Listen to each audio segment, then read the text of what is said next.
Inside the United Nations in New York, Israeli Prime Minister Benjamin Netanyahu took the stage at the General Assembly. Outside, thousands filled the streets, demanding his arrest.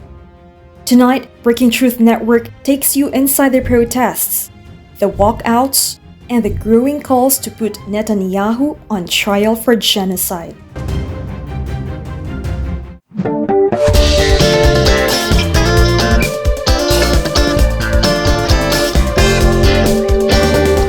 This is Democracy Now! On Friday, we were in the streets outside the United Nations. I'm Amy Goodman. This is Democracy Now! Inside the United Nations today, Israeli Prime Minister Benjamin Netanyahu gave his address to the UN General Assembly. This is a part of what he said. The final elements, the final remnants of Hamas are holed up in Gaza City. They vow to repeat the atrocities of October 7th again and again and again, no matter how diminished their forces. That is why Israel must finish the job. That is why we want to do so as fast as possible. But as Netanyahu spoke, delegates from Britain, France, Canada, Australia, Belgium, and more than 150 nations that already recognize Palestine walked out, leaving the US alone on the Security Council, refusing recognition. I'm Naz Issa. I'm with the Palestinian Youth Movement, and we're here to demand the arrest of Netanyahu, the wanted war criminal, and to demand an arms embargo on Israel for its genocide against Palestinians. Well, he's not going to come to the UN without meeting the resistance of this city. And we're seeing, that now we even have a mayoral candidate who's saying that if he's elected mayor, he won't allow Netanyahu to set foot in this city without arresting him.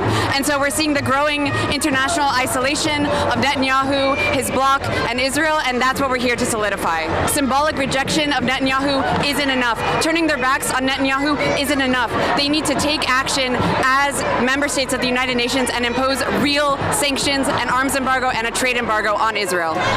In the streets, thousands of voices joined together. Jewish, Muslim, Christian, secular, united in demanding accountability. I'm an international war crimes prosecutor. Benjamin Netanyahu has been indicted by the International Criminal Court for war crimes, crimes against humanity, for using starvation as a weapon of war. He is a fugitive from justice. States that are parties to the ICC have a duty to arrest him, and even states like the United States, which aren't parties, have a duty to arrest a war criminal. The United States is complicit in the war crimes being committed in Israel. The bombs that are being used to destroy Palestinian homes and schools and houses are American bombs. The campaign of extermination that Israel is carrying out is being done with American political support. The United States should be arresting him, not faking him. My name is Nida Lafi. I'm a member of the Palestinian Youth Movement, and I'm here with the thousands of people to say, Netanyahu should not be at the UNGA. Actually, he should be tried for his crimes at The Hague. We're all here the same way we have been for the past 2 years, demanding that governments and leaders take real action to end the genocide that has only escalated, right? For it to have reached this level of atrocities and for him to still have a spot at the UNGA is absolutely egregious. And that's why I think now more than ever, people are more agitated, people are more angry. We see in Italy, millions of people have gone on strike, right? And here the streets are filled with thousands of people when Netanyahu's room, when he was speaking to the UNGA, was mostly empty. My name is Lita Hirschman-Levy, and I'm a member of Jewish Voice for Peace. I'm disgusted that our country would allow this war criminal here. There is no reason for him to be here. He should be locked up. He should not have any power as far as I'm concerned. He is a war criminal. He is perpetuating and creating a genocide in Gaza. He is murdering thousands of Palestinians. This is not in the name of Jewish safety.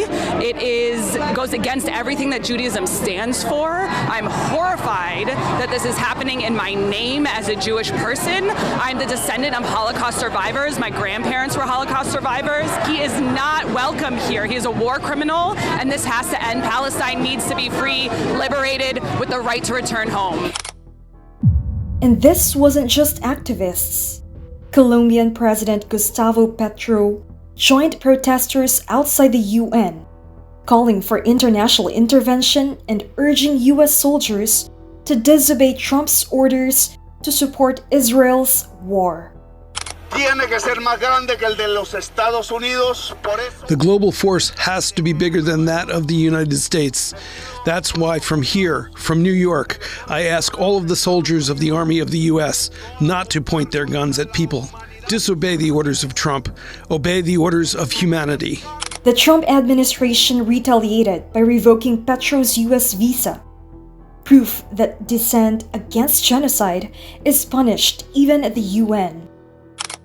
Netanyahu faced empty chairs inside the UN and a tidal wave of rage outside.